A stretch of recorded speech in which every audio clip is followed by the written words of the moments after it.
Okay, members and friends, I got this from my little greenhouse. I'm gonna make some food with it. It's still October, it's not winter yet, so it's still, somewhat growing. This is the one I transplanted, so I'll just salvage, and I'll chop it up, and I want to make some spaghetti or something, because this is like an oregano. This one right here is very, very sharp in taste. They say try with 3 first. So there's my 3, and there's a little basil leaf that fell off the plant, so I'll just wash it up and cook that up too. So hold on. Okay, members and friends, we're at the little greenhouse now. I put in some Christmas lights in here to try and make it a little warmer, right? I don't know what else to do. These are old ones that I found a long time ago at spring cleanup, so I don't know. We'll see how much heat they give off, right? These are nice. This one works really well. I got a couple of more of these, so I have to maybe put in a couple of more. It's getting cold.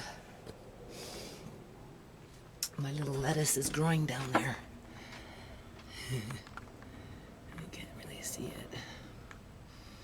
It's too dark now. But things are growing in here.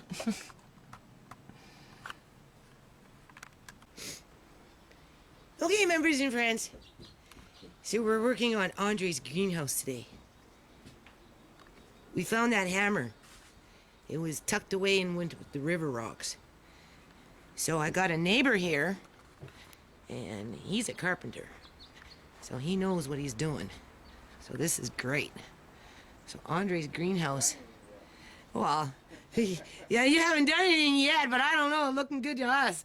From a viewer's point of view, it's looking good to us. So we've been waiting a long time for this one. So we're gonna come back and touch base in about an hour. Okay, members and friends, it's all coming about. Alrighty-o. So Andre's greenhouse is going up a little bit every day for the last couple of days. And we got some colored glass too. We've got this one, and we got a nice smoky one. Hold on, I'm going to take you into the other greenhouse. So this is what we've got in here so far. We've got our sage. We've got our kale growing with some little onions. You can see. We've got the parsley with some onions and some basils. I think I stuck a couple lettuce in there. We've got the thyme. I'm pretty sure that's what that is. Or oregano. This one's oregano. That one down there is oregano. That one up there is thyme. And then we've got some more kale. I put some beans in there and some cucumbers. So we'll see. I seen one popping up, but I just put some mulch on it. Alright? And then we've got some more onions. Little bit of lettuce growing. There's another little lettuce. There's some more basil. That's spinach. That's a different type of oregano. We've got our Swiss chard. Then I transplanted my fennel, a couple pieces of it. Let's see if it catches. I took out a chive. Has some lettuce in there.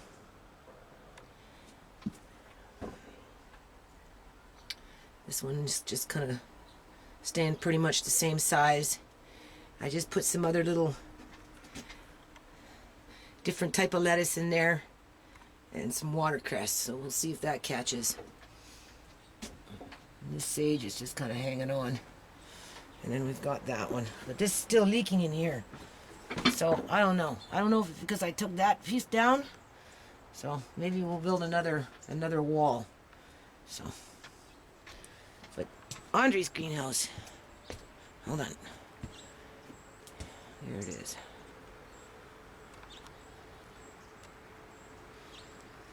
So by springtime, if not sooner, it will be done. Okay, members and friends, this is going to be an oddball video.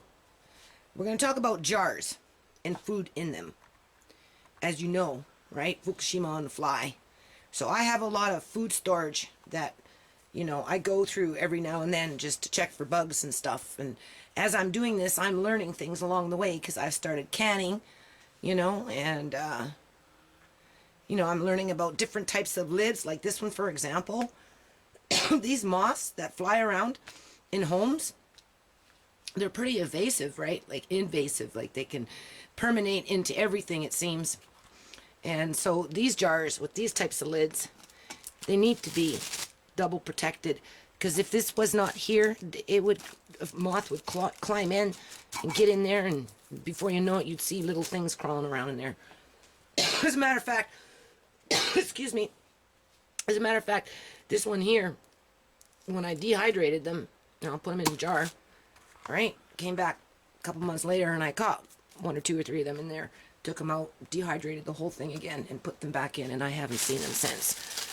So those are okay. This rice has been sitting here for a very long time. It's okay.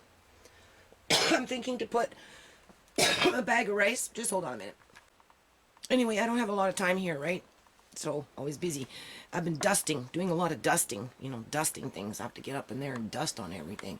Look at that dust. And come in with a rag. You know, wipe everything down and climb up in there and, you know, wipe everything down. But anyway, back to the storing of food here. This jar, well, bottle, was probably for wine or something like that. I've got this one over here that I put some beans in that I got at a good price. And so far they seem to be holding up. So what I'm probably going to do is top it off, and then I'll make a fabric cover for the actual jar, right? Bottle. These ones here, my friend gave to me a long time ago. She gave me 4, and I had them on my fridge for the longest time. And I'm going to show you something here in a minute. So hold on. Okay, so I'm going to walk you through this. I try not to shake on the camera. And, you know, I think it's important to talk about these things if you're going to do any kind of food storage. And as you can see, I like to use a lot of glass. And there's a reason for that. One, you salvage the glass. You can actually salvage the container after you throw out whatever it is that got infested. Like, for example, like, I can't believe this. I pulled this out yesterday. And these things just started breeding. Like that. Those were jalapenos that I had done, what, maybe 4 or 5 months ago?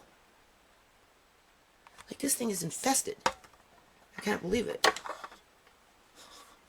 Kind of want to leave it and see what they hatch into. Maybe we'll do that as a science project. But as you know, I've been doing canning, right? And I like to read lots of books, right? So as I skim through these books and, you know, fast read, whatever it is people do, you know, it talks about botulism and what to look for, and because there's certain ways of preserving food so that, you know, you don't get this kind of stuff. Like this one. Look at this one. Now this one happened again in the last 4 or 5 months. Now, I think it was walnuts. Right? Because my almonds, sliced almonds, you can see this one's got bugs, and they're, you know, they're webbing up in here. So even, you know, these ones here came in. This food came in. There's one, I can see it.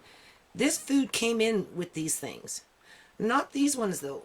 These ones I bought jalapenos, brought them home, chopped them up, dehydrated them, and look what happened.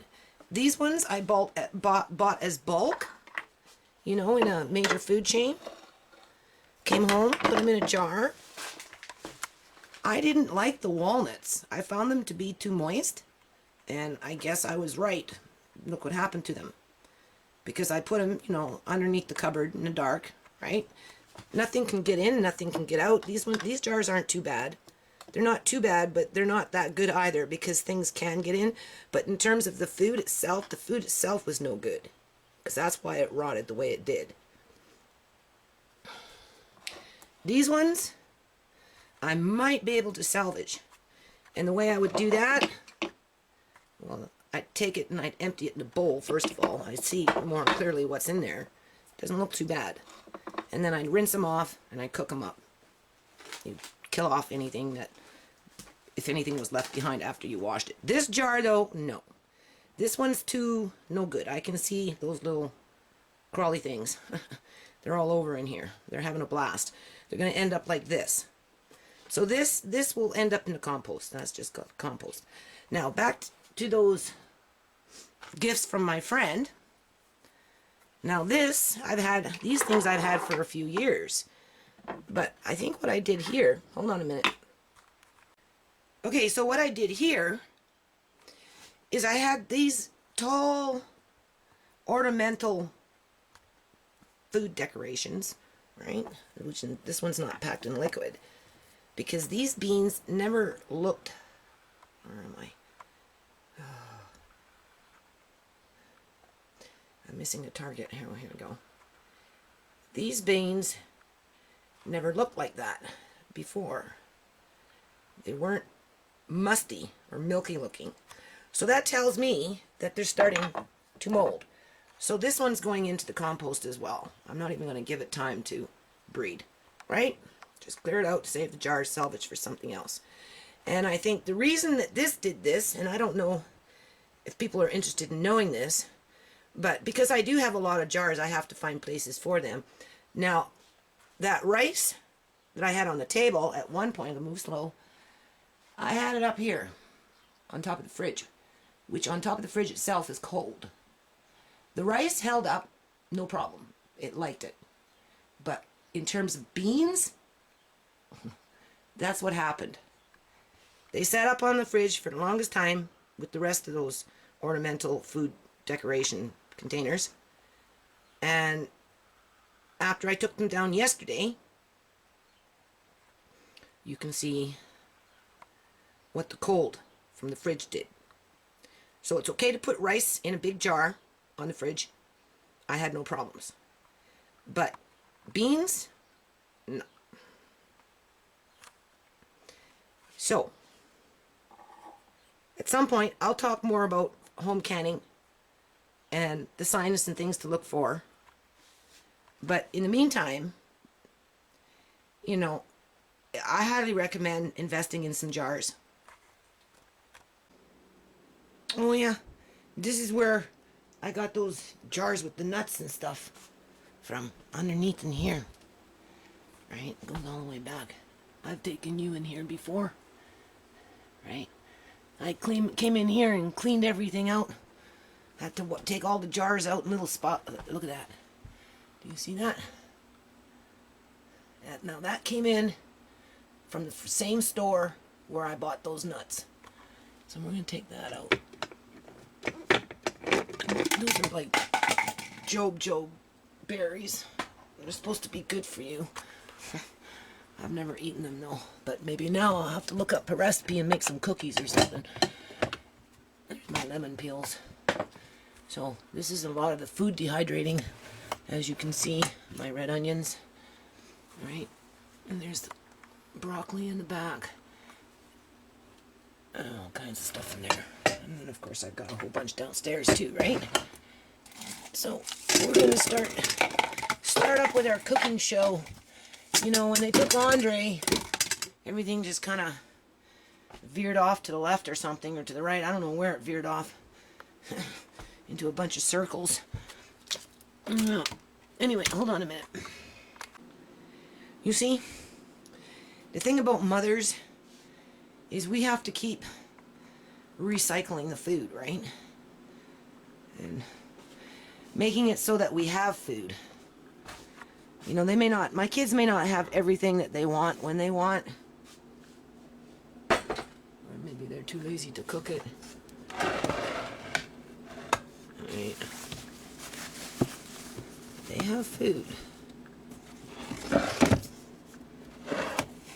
Those are for bean sprouts. We just haven't gotten there yet.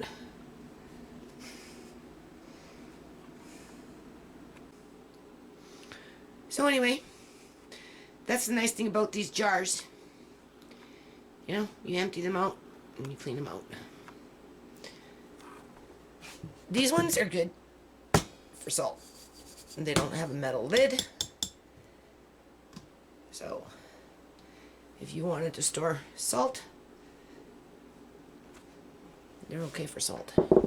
These smaller ones with the metal lids are good for spices, but not jalapenos.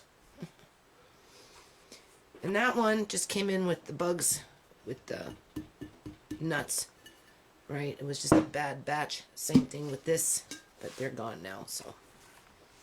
But I just wanted to show the jars. Jars aren't.